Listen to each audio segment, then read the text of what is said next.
Hello students, last video के अंदर हमने डिस्कस किया था डाइलेक्ट्रिक पोलराइजेशन के बारे में। आज हम पढ़ने जा रहे हैं अपना next topic, that is dielectric strength.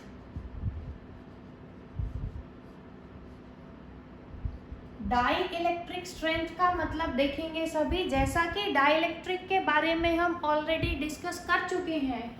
Dielectric हम किसको बोल रहे थे? इंसुलेटर्स को ही हम क्या बोल रहे थे? डाइलेक्ट्रिक बोल रहे थे। ऐसे इंसुलेटर्स जो क्या कर रहे थे? इलेक्ट्रिक इफेक्ट्स को ट्रांसमिट कर रहे थे विदाउट कंडक्टिंग। तो डाइलेक्ट्रिक स्ट्रेंथ भी किसकी होगी? इसका मतलब इंसुलेटर की ही कुछ स्ट्रेंथ होगी। तो डाई इलेक्ट्रिक्स यहाँ पे किसको रिप्रेजेंट कर रहा है? किसी इंसुलेटर को। अब देखेंगे सभी, हमने क्या कंसीडर किया? डाइलेक्ट्रिक स्ट्रेंथ का मतलब समझने के लिए हमने कंसीडर किया कोई भी हमारे पास ये क्या है? इंसुलेटर। इंसुलेटर है तो इसके अंदर जो सेंटर पे चार्ज होगा, कैसा चार्ज होगा? पॉजिटिव चार्ज होगा। और इलेक्ट्रॉन्स हमें पता है एटम के अंदर किधर होते हैं? हमारे पास शेल के अंदर रिवॉल्व करते हैं अराउंड द न्यूक्लियस। और इलेक्ट्रॉन्स के ऊपर चार्ज कैसा होता है हमारे पास? Negative charge. अब ये इंसुलेटर क्यों है जबकि इसके पास फ्री इलेक्ट्रॉन्स भी हैं? क्योंकि ये जो इलेक्ट्रॉन्स है ये फ्री है कि ये सिर्फ इसी सरफेस के ऊपर मूव कर सकते हैं, लेकिन इसको छोड़ के बाहर किसी दूसरे सरफेस के ऊपर नहीं जा सकते। इसलिए इन इलेक्ट्रॉन्स को हम फ्री इलेक्ट्रॉन्स नहीं बोलेंगे। ये जो इलेक्ट्रॉन्स है ये क्या है? टाइटली बाउंडेड है विद द न्यूक्लियस। कौन से फोर्स के साथ? With strong force of attraction between the positive and negative charge. तो सभी इलेक्ट्रॉन्स अट्रैक्टेड हैं किसकी तरफ? टुवर्ड्स द न्यूक्लियस और टुवर्ड्स द पॉजिटिव चार्ज। अब बात आती है डाइलेक्ट्रिक स्ट्रेंथ का मतलब क्या है। अब ये हमने क्या लिया है? एक इंसुलेटर। अब डाइलेक्ट्रिक स्ट्रेंथ के बारे में समझना हो तो देखेंगे हमने क्या किया। कोई इलेक्ट्रिक फील्ड अप्लाई किया, कोई फोर्स अप्लाई किया, सपोज करो 3 यूनिट्स का फोर्स अप्लाई किया। क्यों अप्लाई कर रहे हैं ये फोर्स हम? ताकि ये जो इंसुलेटर है ये क्या बन जाए? कंडक्टर बन जाए। कंडक्टर कब बनेगा? जब इसका ये इलेक्ट्रॉन अट्रैक्ट होके किधर आ जाएगा? इनकी तरफ आ जाएगा, फील्ड की तरफ। लेकिन हमने ऑब्जर्व किया कि जब हमने 3 यूनिट्स फील्ड का दिया तो इस इलेक्ट्रॉन के ऊपर कोई भी फर्क नहीं पड़ा, ये कंडक्टर नहीं बना सब्सटेंस। क्या रहा? इंसुलेटर ही रहा। फिर हमने क्या किया? 2 यूनिट्स ऑफ फील्ड स्ट्रेंथ को इंक्रीज कर दिया। तो टोटल फील्ड की स्ट्रेंथ अब कितनी हो चुकी है हमारे पास? 5 यूनिट्स हो चुका है, लेकिन अभी भी इलेक्ट्रॉन इधर नहीं आया। अब सपोज करेंगे कि मैंने इलेक्ट्रिक फील्ड की स्ट्रेंथ को कितना बढ़ा दिया? 10 यूनिट्स बढ़ा दिया। अब ऑब्जर्व किया कि ये फ्री इलेक्ट्रॉन मूव करके इधर आ रहा है कि नहीं कर रहा। तो क्या ऑब्जर्व हुआ हमें कि ये इलेक्ट्रॉन अभी भी यहाँ पर नहीं आया। लेकिन जैसे ही मैंने क्या किया, 1 यूनिट और इंक्रीज किया फील्ड का, मतलब देखेंगे सभी, जब 10 यूनिट थी फील्ड की तो जो सब्सटेंस था वो किसका बिहेव कर रहा है? इंसुलेटर का ही बिहेव कर रहा था। लेकिन जैसे ही मैंने फील्ड दिया, कितनी स्ट्रेंथ का? 11 यूनिट्स का फील्ड जैसे ही दिया हमने, तो हमें क्या ऑब्जर्व हुआ कि ये जो इलेक्ट्रॉन है किसके पास आ गया? मूव करके इधर अट्रैक्ट हो गया। इसका मतलब conduction of electron takes place हुआ। इसका मतलब इंसुलेटर ने किसका बिहेव किया? कंडक्टर का बिहेव किया। तो डाइलेक्ट्रिक स्ट्रेंथ का यहाँ पे क्या मतलब है कि मिनिमम फील्ड कितना हम लगाएं जहां तक सब्सटेंस किसका बिहेव करे? इंसुलेटर का बिहेव करे, लेकिन उसके बाद वो किसका बिहेव करेगा? कंडक्टर का ही बिहेव करेगा। अब मैक्सिमम इलेक्ट्रिक फील्ड जो हम लगा रहे हैं किसके बराबर आएगा? कितना चेंज किया? 10 तक तो किसका बिहेव कर रहा था? इंसुलेटर का। लेकिन जैसे 11 यूनिट ऑफ फोर्स लगाया, फील्ड लगाया, किसका बिहेव कर रहा है? कंडक्टर का। तो टोटल चेंज 11 - 10 कितना आया? 1। डिवाइडेड बाय कहाँ तक वो इंसुलेटर का बिहेव कर रहा था, 10 तक। परसेंटेज अगर निकालेंगे किससे मल्टीप्लाई करेंगे, 100 से, तो ये क्या है हमारे पास 10% ऑफ डाई इलेक्ट्रिक स्ट्रेंथ। ये रिलेशन आपकी एनसीईआरटी के अंदर गिवन है, इसको ध्यान रखेंगे।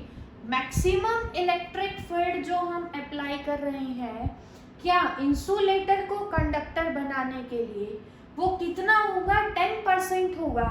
किसका 10% होगा, मटेरियल के डाइलेक्ट्रिक स्ट्रेंथ का। डाइलेक्ट्रिक स्ट्रेंथ का मतलब समझ गए होंगे सभी कि वो फील्ड जहां तक सब्सटेंस क्या था, इंसुलेटर, कहाँ तक था, 10 यूनिट, लेकिन उससे ज्यादा होते ही वो किसका बिहेव करेगा, एज ए कंडक्टर बिहेव करेगा। अब नेक्स्ट टॉपिक हम डिस्कस करने जा रहे हैं हमारा effect of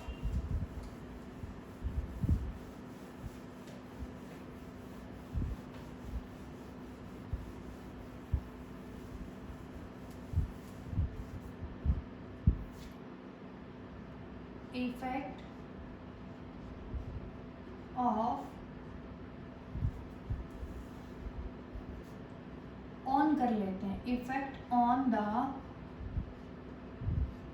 capacitance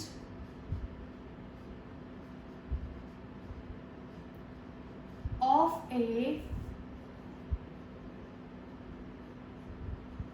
parallel plate capacitor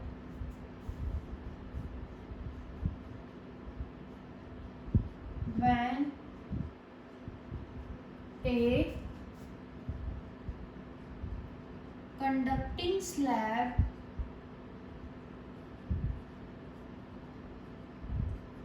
is inserted between the plates। हमें क्या बताना है कि कैपेसिटेंस के ऊपर क्या इफेक्ट होगा, इसका मतलब कैपेसिटेंस आइदर इंक्रीज होगा और डिक्रीज होगा। कब, जब हम दोनों प्लेट्स के बीच में क्या इंसर्ट करेंगे, एक कंडक्टिंग स्लैब को इंसर्ट करेंगे। तो देखेंगे सभी, सबसे पहले हमने क्या ले लिया, हमारे पास कोई भी पैरेलल प्लेट कैपेसिटर हमने एज्यूम किया। हमने पढ़ा था पैरेलल प्लेट कैपेसिटर के अंदर जो अरेंजमेंट था वो क्या था कि फर्स्ट प्लेट को तो हम बैटरी की हेल्प से फुल्ली चार्ज कर रहे थे, पॉजिटिव चार्ज। सेकेंड प्लेट के ऊपर इंडक्शन की वजह से कैसा चार्ज आ गया था, नेगेटिव चार्ज। तो हम क्या ले रहे हैं कि प्लेट ए के ऊपर कैसा चार्ज है हमारे पास, पॉजिटिव चार्ज। प्लेट सेकेंड को नाम दे देते हैं प्लेट बी, कैसा चार्ज है इसके पास, negative charge. A B suppose कर रहे हैं दोनों प्लेट के बीच की सेपरेशन कितनी है हमारे पास, डी, जैसा कि हमने पहले लिया था। अब जब पहले कोई भी प्लेट हमने नहीं डाली, इसका मतलब मीडियम क्या है यहाँ पे, एयर। एयर जब थी यहाँ पे तो हमने capacitance of a parallel plate capacitor कितना निकाला था, C is equal to epsilon naught A by D. ये मान लेंगे इक्वेशन नंबर 1। यहाँ पे ये क्या है, C, capacitance of the parallel plate capacitor when there is air in between the plates. Air है तो यहाँ पे हम नीचे क्या लगा लेते हैं, नॉट। नॉट किसको रिप्रेजेंट कर रहा है, फ्री स्पेस को और एयर को between the plates of the capacitor को। ये हम ऑलरेडी निकाल चुके हैं, आप वीडियो में पीछे देखेंगे तो। एप्सिलॉन नॉट क्या है, permittivity of free space.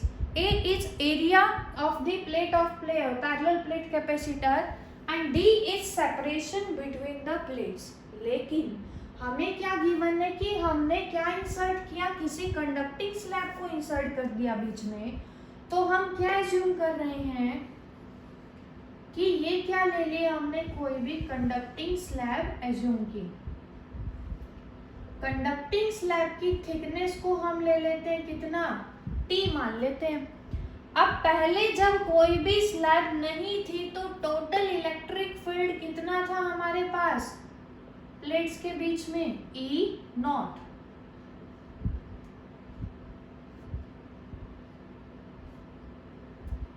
E not. लेकिन जब कंडक्टिंग स्लैब डालेंगे तो कंडक्टर की प्रॉपर्टी हमने पढ़ी थी, कंडक्टर के अंदर नेट इलेक्ट्रिक फील्ड हमने पढ़ा था कितना होगा, 0। ये हम ऑलरेडी डिस्कस कर चुके हैं। जो कंडक्टर्स की प्रॉपर्टी पढ़ी थी कैपेसिटेंस के चैप्टर में, फर्स्ट प्रॉपर्टी उसी के अंदर हमने प्रूव किया था कि total electric field inside a conductor is 0 when placed in an external electric field. अब बात आती है हमारे पास कि हमें क्या निकालना है, कैपेसिटेंस निकालना है। तो कैपेसिटेंस हमें निकालना है, तो कैपेसिटेंस का फॉर्मूला क्या है, Q/V। चार्ज सपोज किया प्लेट ए को हम कितना दे रहे हैं, Q चार्ज हम दे रहे हैं, डिवाइडेड बाय V। अब मीडियम इंसर्ट कर रखा है, मीडियम के कैपेसिटेंस को क्या मान लिया हमने, C। फ्री स्पेस था तो कैपेसिटेंस क्या था, C0 is equal to epsilon naught A by D। अब फ्री स्पेस नहीं है, मीडियम इंसर्ट कर दिया हमने, कोई कंडक्टिंग स्लैब डाल दी, तो यहाँ पे कैपेसिटेंस को अब चेंज हो जाएगा क्योंकि कंडक्टिंग स्लैब आ गई, चेंज वाले को क्या मान लिया हमने, C। अब Q तो हमें पता है कितना चार्ज दिया है हमने Q, लेकिन पोटेंशियल डिफरेंस हमें निकालना पड़ेगा। E का फॉर्मूला आप लोगों को याद होगा, dV बाय dr, मैग्नीट्यूड जब लेंगे, और E is equal to V by separation कितना है, D।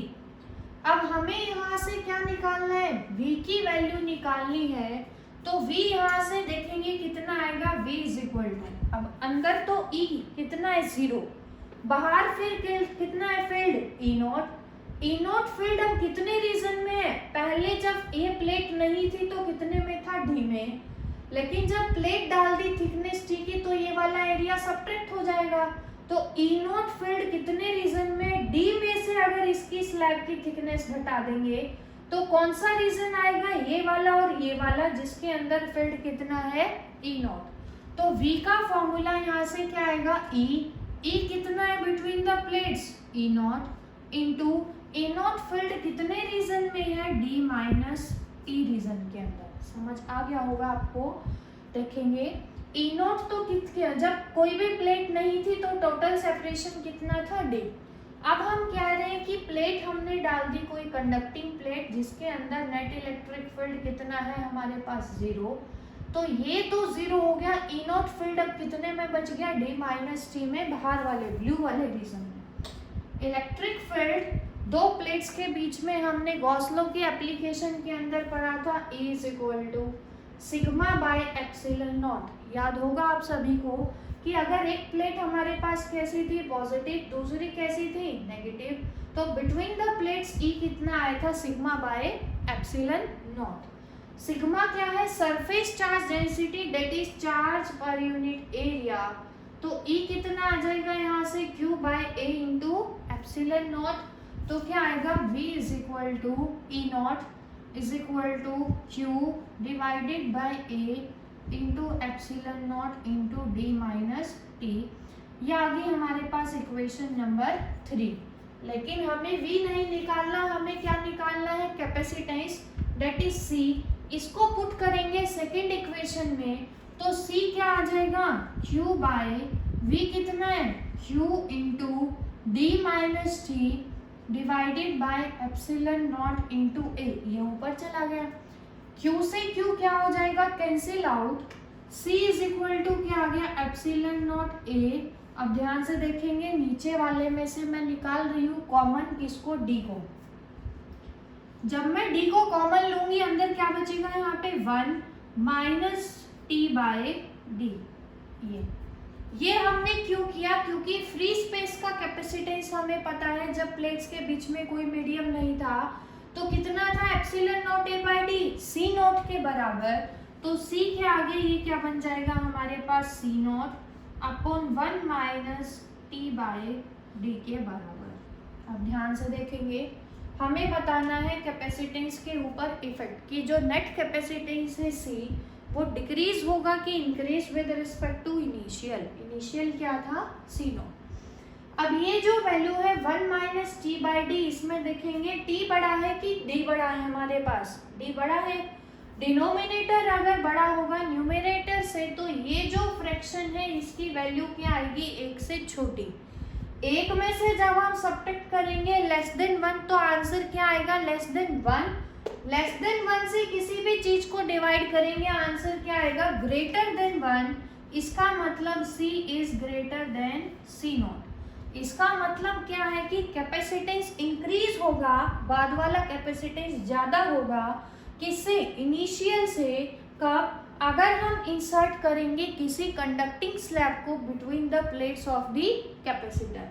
अब है इसका स्पेशल केस। स्पेशल केस में क्या है कि अगर हम कोई स्लैब इंसर्ट कर रहे हैं जिसकी थिकनेस बराबर है किसके, सेपरेशन बिटवीन द प्लेट्स के।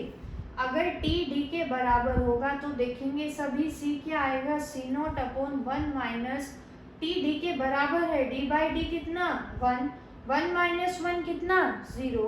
तो कैपेसिटेंस कितना हो जाएगा, इनफाइनाइट। किसके केस में, अगर कंडक्टिंग स्लैब की थिकनेस बराबर है किसके, प्लेट सेपरेशन के बराबर है। तो ये तो हमने डिस्कस किया कैपेसिटेंस के ऊपर इफेक्ट। अगर कंडक्टिंग स्लैब डाल रहे हैं जिसके अंदर इलेक्ट्रिक फील्ड नेट कितना होता है हमारे पास, 0। अब बात आती है हमारे पास, अगर कंडक्टिंग स्लैब की जगह हम डालते हैं डाइइलेक्ट्रिक स्लैब, तो नेक्स्ट टॉपिक जो हम डिस्कस करने जा रहे हैं वो क्या है हमारा, इफेक्ट ऑन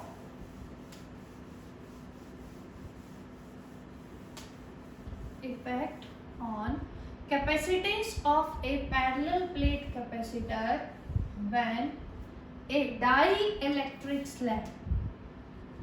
डाइइलेक्ट्रिक का क्या प्रॉपर्टी कल हमने पढ़ी थी, अगर किसी भी डाइइलेक्ट्रिक को इलेक्ट्रिक फील्ड में रखेंगे तो पोलराइजेशन हुआ था, जो कल हम डिस्कस कर चुके। मतलब एक एंड पे पॉजिटिव चार्ज, दूसरे पे कैसा चार्ज, नेगेटिव चार्ज। तो क्या होगा उसके ऊपर इफेक्ट, फिर से देखेंगे। हमने फिर से क्या ले लिया, कोई पैरेलल प्लेट कैपेसिटर।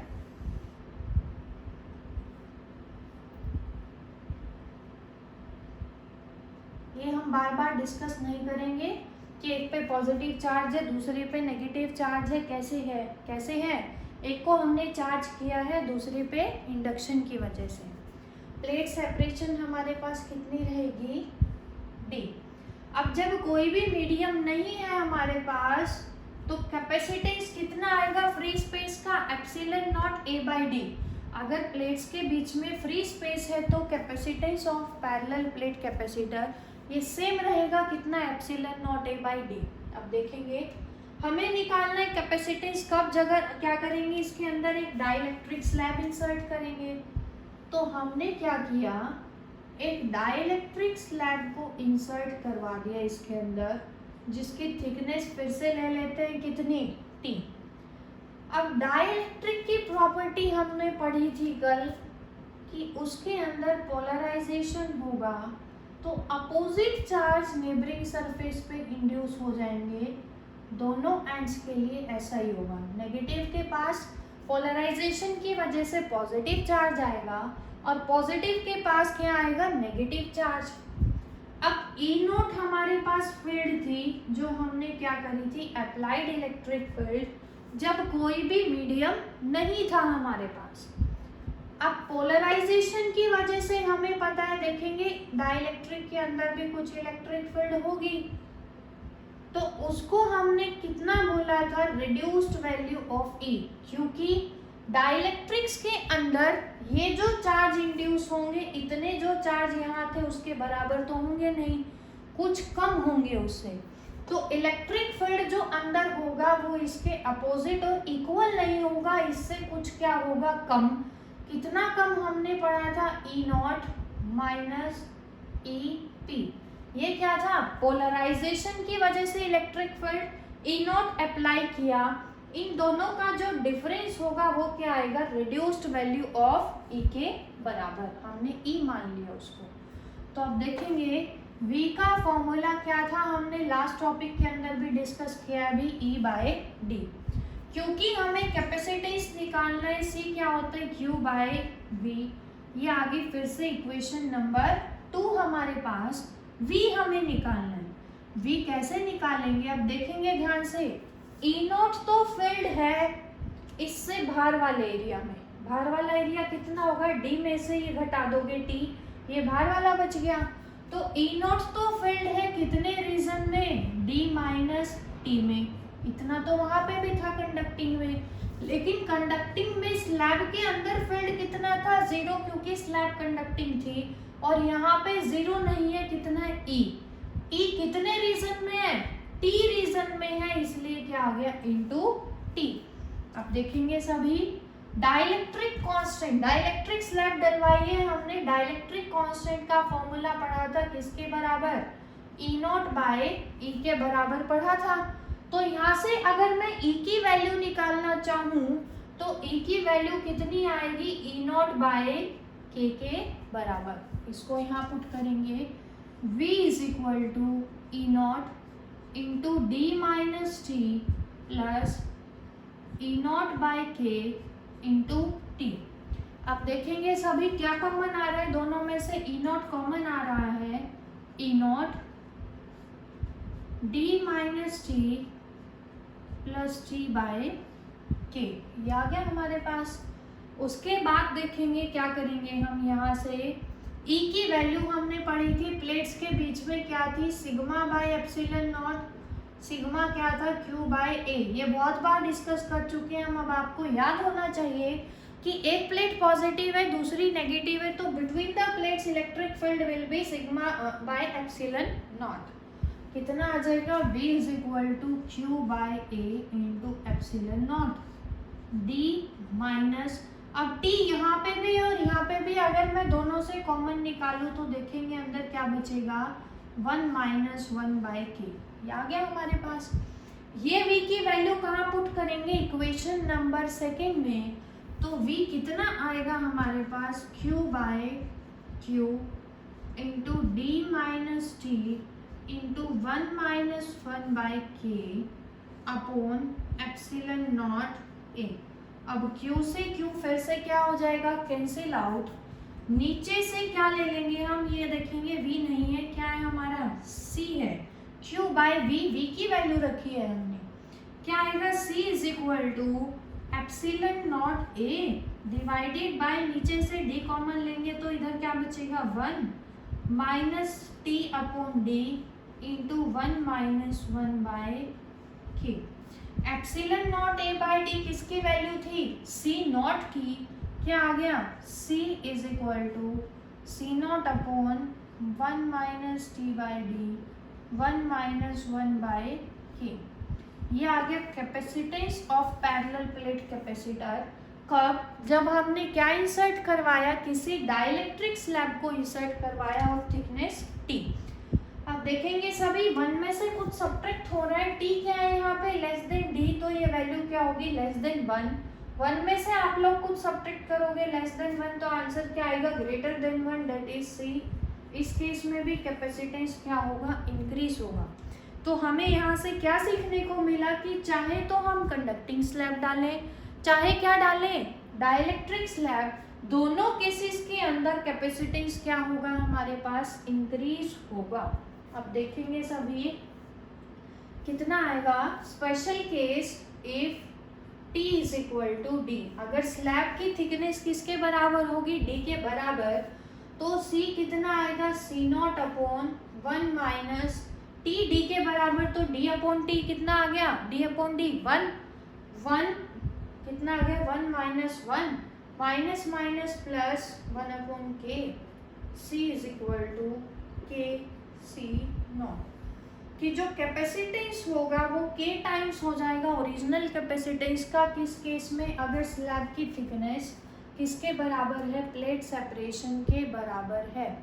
अब कुछ और इम्पोर्टेंट पॉइंट्स डाइलेक्ट्रिक स्लैब के रिगार्डिंग भी हम पढ़ने जा रहे हैं कि अगर हमने क्या करवाया, किसी डाइलेक्ट्रिक स्लैब को इंसर्ट करवा दिया किसी भी प्लेट्स के पैरेलल प्लेट कैपेसिटर के अंदर, अब हम कह रहे हैं कि पैरेलल प्लेट कैपेसिटर को हमने किससे कनेक्ट कर रखा है, बैटरी से कनेक्ट कर रखा है, बैटरी से कनेक्ट कर रखा है, अंदर क्या है हमारे पास, कोई डाइलेक्ट्रिक स्लैब। तो हमें कुछ पैरामीटर्स का पता होना चाहिए, बैटरी से कनेक्ट कर रखा है, if battery is on.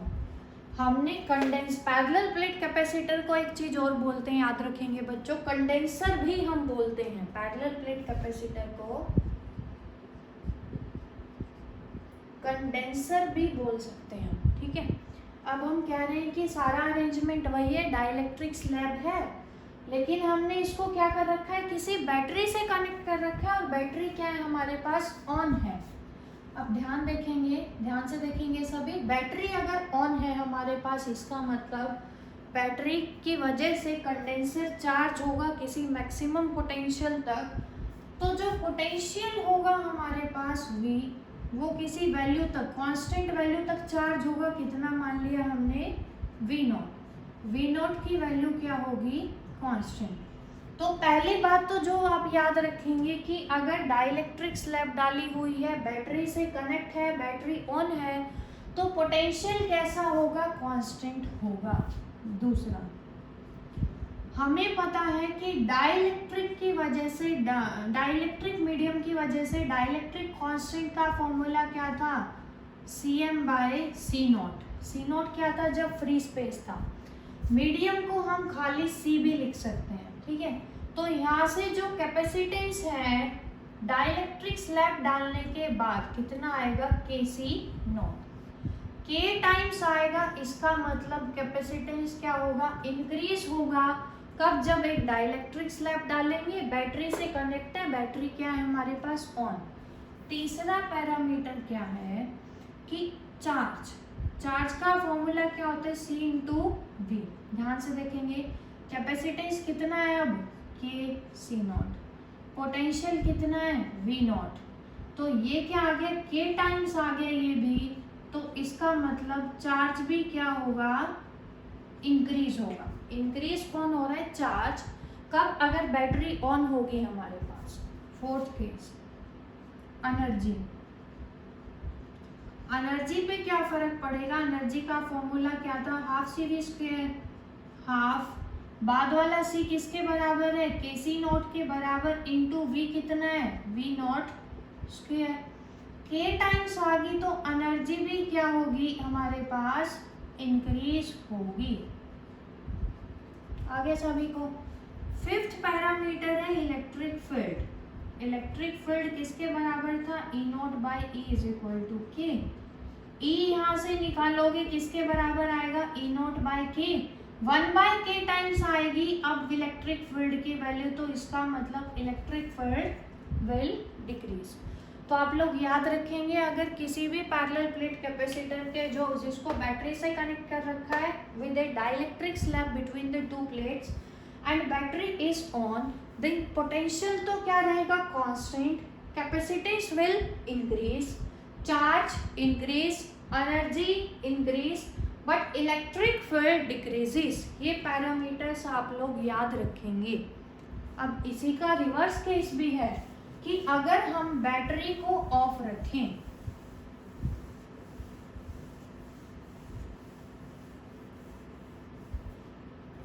Battery क्या है हमारे पास, ऑफ। अगर बैटरी ऑन ही नहीं है तो अब पोटेंशियल तो चेंज नहीं होगा, पोटेंशियल क्या चेंज नहीं होगा, तो चार्ज जितना पहले था बिना बैटरी के उतना ही रहेगा। तो इस केस में कांस्टेंट कौन होगा हमारे पास, चार्ज। चार्ज की वैल्यू अगर बैटरी ऑफ है तो पोटेंशियल चेंज क्योंकि नहीं हुआ, क्योंकि कैपेसिटर चार्ज ही नहीं होगा, चार्ज नहीं होगा तो क्यू की वैल्यू क्या रहेगी, कांस्टेंट। दूसरा, कैपेसिटेंस तो इंक्रीज ही होगा, ऑलरेडी डिस्कस कर चुके हैं हम। तीसरा, V निकालना है, V का फॉर्मूला क्या था, Q/C। Q कितना है, Q0 डिवाइडेड बाय C कितना है, Kc0। ध्यान से देखेंगे, 1/K टाइम्स आ गया, Q/C किसके बराबर, V के बराबर, तो Q0/C0 किसके बराबर होगा, V0/K के बराबर। अब पोटेंशियल 1/K टाइम्स आ गया इनिशियल का, इसका मतलब पोटेंशियल की वैल्यू क्या होगी, डिक्रीज होगी। फोर्थ, एनर्जी, क्या फॉर्मूला था, हाफ CV²। C कितना है हमारा K C नॉट, V कितना है V naught by K, square है तो दोनों का स्क्वायर करेंगे, एक K से एक कैंसिल आउट, क्या आ गया half C naught V naught का square by K, 1 by K times आ गई ये भी,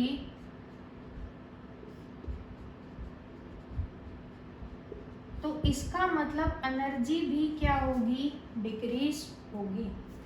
लास्ट पैरामीटर है इलेक्ट्रिक फील्ड। इलेक्ट्रिक फील्ड का फॉर्मूला E किसके बराबर था, हमने पढ़ा था E is equal to V by D, क्योंकि चार्ज तो अब कांस्टेंट है तो E is equal to V by D. V कितना है हमारा V नॉट बाय K, तो 1 बाय K टाइम्स आ गए, इसका मतलब इलेक्ट्रिक फील्ड भी क्या होगा, डिक्रीज। ये आपको याद रखने 1 मार्क्स के क्वेश्चन के अंदर, कंसेप्चुअल के अंदर भी आपको गिवन है और इम्पोर्टेंट है। 2 केस हमने पढ़े हैं, बैटरी ऑन है, दूसरा क्या है बैटरी ऑफ है। ऑफ में क्या है चार्ज कांस्टेंट रहेगा, ऑन में चार्ज इंक्रीज हुआ था, कांस्टेंट कौन था V, यहाँ पे V क्या हुआ है डिक्रीज। कैपेसिटेंस दोनों ही केस में इंक्रीज हुआ है। एनर्जी जब बैटरी ऑन थी तो इंक्रीज हुई, ऑफ में एनर्जी क्या हो रही है डिक्रीज हो रही है। इलेक्ट्रिक फील्ड दोनों केस में क्या हो रहा है डिक्रीज हो रहा है। अब एक छोटा सा टॉपिक डिस्कस करते हैं, लास्ट टॉपिक कह सकते हैं आप इसको इस चैप्टर का, grouping of capacitors.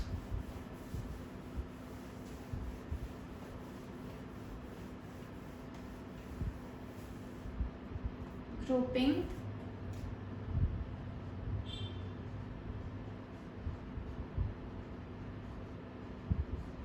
Of capacitors, कि कैपेसिटर्स की ग्रुपिंग कैसे कैसे करवा सकते हैं। 2 ही कॉम्बिनेशन हमने पढ़े थे, 10th क्लास में पढ़े थे। रेजिस्टेंसेस की ग्रुपिंग को लेकर कौन कौन से पढ़े थे, series parallel and series combination and parallel combination. ऐसे ही कैपेसिटर का भी पढ़ेंगे। फर्स्ट कौन सा पढ़ रहे हैं, सीरीज कॉम्बिनेशन, यहाँ कर लेते हैं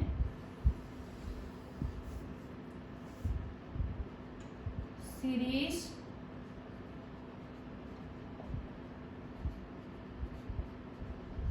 कॉम्बिनेशन। दूसरा कौन सा है,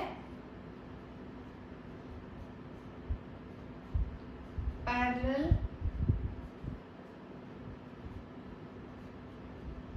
कॉम्बिनेशन। तो सबसे पहले तो हमें पता होना चाहिए कि सीरीज और पैरेलल का मतलब क्या है। हमें पता होगा अगर एक एंड कॉमन हो तो कौन सा होता है सीरीज कॉम्बिनेशन, अगर दोनों ही एंड्स कॉमन हो then that is called parallel combination. किसका पढ़ रहे हैं सीरीज कैपेसिटर कॉम्बिनेशन, कैपेसिटर का। तो ध्यान से देखेंगे हमने क्या लिए, 3 कैपेसिटर ले लिए, C1 C2 C3। अब सीरीज कॉम्बिनेशन है तो कौन सा कॉम्बिनेशन है, एंड टू एंड, एक के एंड से दूसरे का एंड, दूसरे के से तीसरे का एंड। ऐसे हमने कनेक्ट किया 3 कैपेसिटर्स को किसी बैटरी की हेल्प से, जिसका पोटेंशियल कितना था हमारे पास V वोल्ट। बैटरी का पोटेंशियल है कितना V वोल्ट। अब चार्ज को जाने के लिए देखो तीनों के, जैसे ही बैटरी को ऑन करेंगे कैपेसिटर की प्रॉपर्टी होती है कि चार्ज होगा, चार्ज होगा तो पोटेंशियल क्या होगा, उसकी वजह से रेज होगा। हमने पढ़ा था Q is equal to CV के बराबर। कैपेसिटेंस हमें तीनों का पता है C1 C2 C3। अब चार्ज को यहाँ से जाने के लिए एक ही रास्ता मिलेगा। सपोज करो टोटल चार्ज कितने Q, वापस भी कितना आएगा Q चार्ज वापस आएगा हमारे पास। अब चार्ज को Q के जाने के लिए एक ही रास्ता मिल रहा है, तो तीनों कैपेसिटर का चार्ज कैसा होगा हमारे पास, सेम होगा। लेकिन जो पोटेंशियल डिफरेंस होगा वो सभी कैपेसिटर का क्या होगा, अलग अलग होगा, क्योंकि सीरीज में चार्ज सेम रहेगा लेकिन पोटेंशियल क्या होगा, डिवाइड होगा। तो फर्स्ट का पोटेंशियल ले लेते हैं कितना, V1 V2, थर्ड का कितना V3। अब हमें निकालना है सीरीज कॉम्बिनेशन के लिए रिजल्ट। चार्ज तो सबका सेम है, लेकिन अगर टोटल पोटेंशियल कैसे डिवाइड हुआ वो बात करें तो V, पोटेंशियल कैसे क्वांटिटी है, स्केलर क्वांटिटी, तो टोटल जो पोटेंशियल होगा हमारे पास वो क्या होगा, इंडिविजुअल पोटेंशियल का सम होगा। तो ये चार्ज होगी, एक प्लेट पे पॉजिटिव दूसरी पे नेगेटिव। कैपेसिटर की प्रॉपर्टी है one plate is positively charge and another is negatively charge. अब V का फॉर्मूला हमने पढ़ा हुआ है किसके बराबर, Q बाय C के बराबर। तो टोटल कॉम्बिनेशन का कैपेसिटेंस, क्योंकि सीरीज में कनेक्ट है, हम मान लेते हैं कैपेसिटेंस टोटल का CS। S जो सबस्क्रिप्ट हम लगा रहे हैं किसके लिए लगा रहे हैं, equivalent capacitance in series combination. तो V किसके बराबर आएगा, टोटल चार्ज कितना गया बैटरी से Q डिवाइडेड बाय सीरीज का कॉम्बिनेशन का कैपेसिटेंस कितना है CS is equal to Q by first का चार्ज तो Q, लेकिन कैपेसिटेंस कितना है C1, सेकेंड का क्या आएगा Q बाय C2, थर्ड का क्या आएगा Q बाय C3। इसको सॉल्व करोगे तो क्या आएगा 1 by CS is equal to 1 by C1 plus 1 by C2 plus 1 by C3। तो देखोगे आप थोड़ा ध्यान से, रेजिस्टेंस आपने 10th क्लास में पढ़ा था, सीरीज में क्या था डायरेक्ट ऐड हो रहे थे, पैरेलल कॉम्बिनेशन में रेसिप्रोकल ऐड हो रहे थे। तो कैपेसिटेंस में हमें रिवर्स मिला है रेजिस्टेंस का, पैरेलल कॉम्बिनेशन के अंदर 1 by equivalent capacitance in series combination is equal to reciprocal का सम होगा सभी के इंडिविजुअल कैपेसिटर्स के। लेकिन अगर बात करेंगे पैरेलल कॉम्बिनेशन की, पैरेलल का मतलब क्या है, सभी कैपेसिटर्स के दोनों एंड्स किसी कॉमन पॉइंट से कनेक्ट हैं।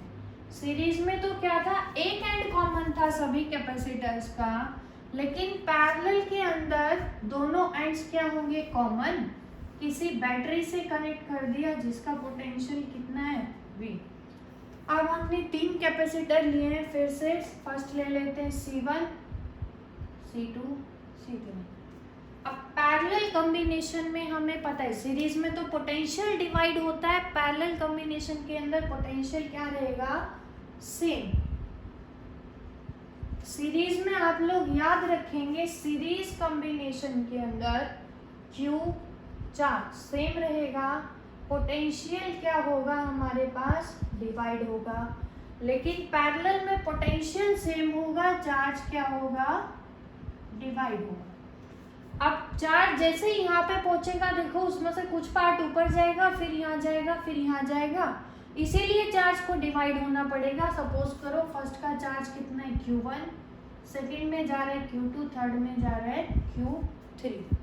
तो टोटल चार्ज किसके बराबर आएगा, टोटल चार्ज कितना मान लिया हमने Q is equal to Q1 plus Q2 plus Q3 के बराबर। अब चार्ज का फॉर्मूला कितना आएगा C इंटू V, क्या आ जाएगा C, पैरेलल कॉम्बिनेशन का इक्विवेलेंट कैपेसिटेंस हमने ले लिया CP into V is equal to क्या आएगा C1 इंटू पोटेंशियल सभी का सेम है V plus C2V plus C3V। यहाँ से क्या आ जाएगा CP is equal to C1 plus C2 plus C3। Depend करेगा नंबर ऑफ कैपेसिटर पे। तो पैरेलल कॉम्बिनेशन के अंदर तो टोटल कैपेसिटेंस इंडिविजुअल कैपेसिटेंस का सम होगा, लेकिन सीरीज के अंदर रेसिप्रोकल का सम होगा। आप लोगों को यही ध्यान रखना है इसके अंदर। तो ये तो थी हमारे पास कैपेसिटेंस के चैप्टर की थ्योरी हमने कंप्लीट की है। अब एक इम्पोर्टेंट क्वेश्चन और डिस्कस कर लेते हैं, बोर्ड में भी काफ़ी बार पूछा गया है आपसे, याद रखेंगे उसका रिलेशन याद रखेंगे आप, डिपेंड करेगा गिवन पैरामीटर्स के ऊपर, उसी के अकॉर्डिंग सिंप्लीफाई कर देंगे सारी सिचुएशन को।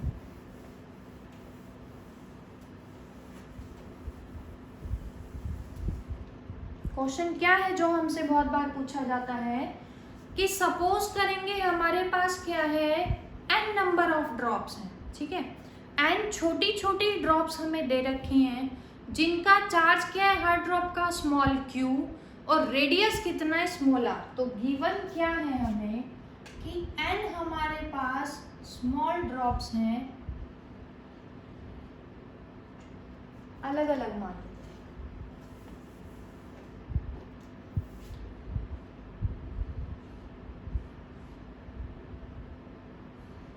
ये क्या है हमारे पास, ड्रॉप्स। कितनी ड्रॉप्स गिवन है हमें, n ड्रॉप्स गिवन है। ध्यान से देखेंगे सभी, हर ड्रॉप का चार्ज गिवन है कितना, स्मॉल q, और हर ड्रॉप का रेडियस भी हमें गिवन है, कितना गिवन है, स्मॉल r। क्वेश्चन में हमें क्या गिवन है कि अगर हमारे पास n आइडेंटिकल ड्रॉप्स हैं जिन्होंने सबने मिलके, सभी क्या होगी, कंबाइन होगी। अब जब सबको कंबाइन करेंगे तो क्या मिलेगा, ये तो आपको भी पता है ना कि एक हमें बड़ी ड्रॉप मिलेगी। तो इसके अंदर हमें यही गिवन है कि n ड्रॉप्स हमने क्या की, कंबाइन की, तो हमें क्या मिल रही है, एक बिगर ड्रॉप मिलेगी। बिगर ड्रॉप का रेडियस मान लिया हमने कितना है, बड़ा R। चार्ज कितना होगा, ध्यान से देखेंगे, चार्ज मान लिया हमने कैपिटल Q, किसके बराबर आएगा, हर छोटी बॉल का चार्ज कितना था, स्मॉल q, तो that is q plus q up to nth term.